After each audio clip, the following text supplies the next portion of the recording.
if you've ever felt that pit in your stomach after someone has said no to your offer, or ghosted your proposal after showing all the buying signals, this video is for you. Because rejection in business isn't just normal, it's necessary. And the way you handle it, that's what separates you from the ones who give up to the ones who grow from it. In my last video, I spoke about the 9 business ideas that can work for 2025. And a number of people messaged me saying, okay, I picked an idea, but I'm now afraid to put myself out there. Some of them were saying, I tried posting, got no response, and that hurts. I get it. I absolutely get it. Starting something new feels exciting until you face silence, rejection, that awkward no thanks. So let's talk about it. Here's how I personally deal with rejection without letting it stop me. First thing you need to know is rejection isn't personal. It's just feedback. Don't take it personal. I know when someone says no, it feels personal, but it isn't personal. Sometimes the reason could be they are not ready. They are distracted. Sometimes they don't even know what they need themselves. That's not a reflection of your value. It's a reflection of their readiness. They are not ready. So when you stop taking it personal, you'll start to learn from that experience.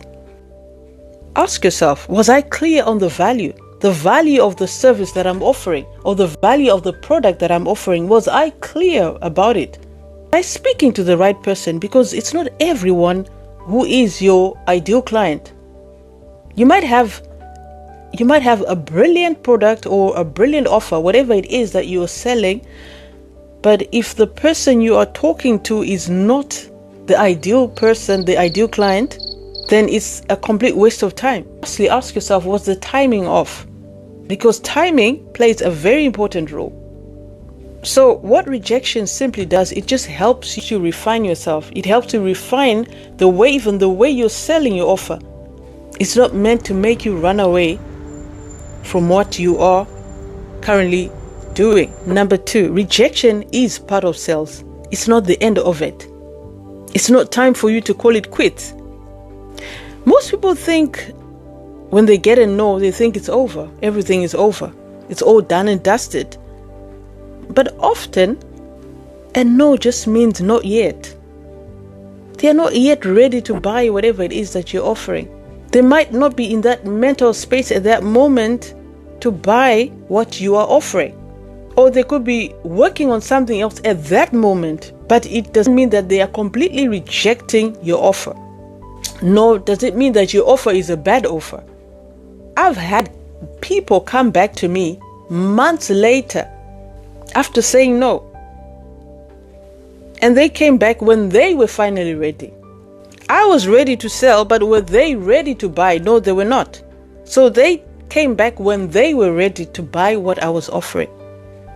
So here's what I remind myself. Every time I get a rejection, this is what I remind myself. Every no brings you closer to a yes. And if you're never hearing a no, it just means one thing. You're probably not putting yourself out there enough.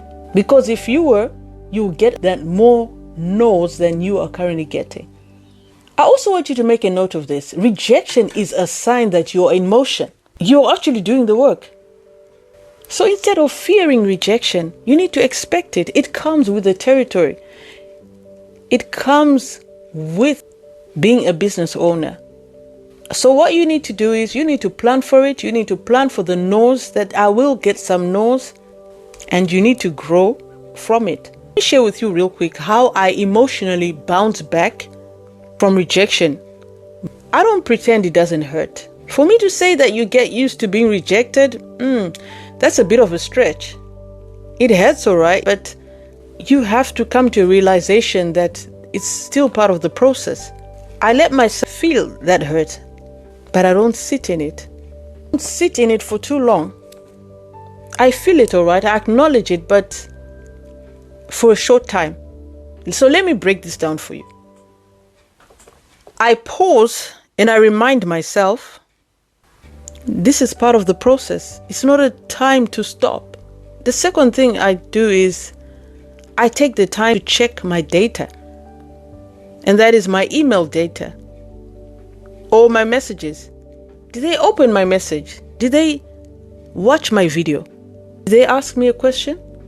So this is when I get to check how people are receiving what I'm offering. And then I keep moving. I post the next thing and I serve the next person, because I'm not going to stay stuck in one place moaning or crying over rejection. This is my process of bouncing back, because momentum actually kills self-doubt. The more you move, the more you continue moving and putting yourself out there, it just kills any self-doubt you might have about yourself inside. But if you're going to stand still in one position and reminisce and think too much and ponder over why you're getting rejection, that's when self-doubt grows more and more. So you need to keep moving. And the people who win don't wait for confidence. They build it by just showing up anyway. They could have been rejected 5 times or 10 times this week, but they continue showing up. They continue doing what they have to do to get the next clients.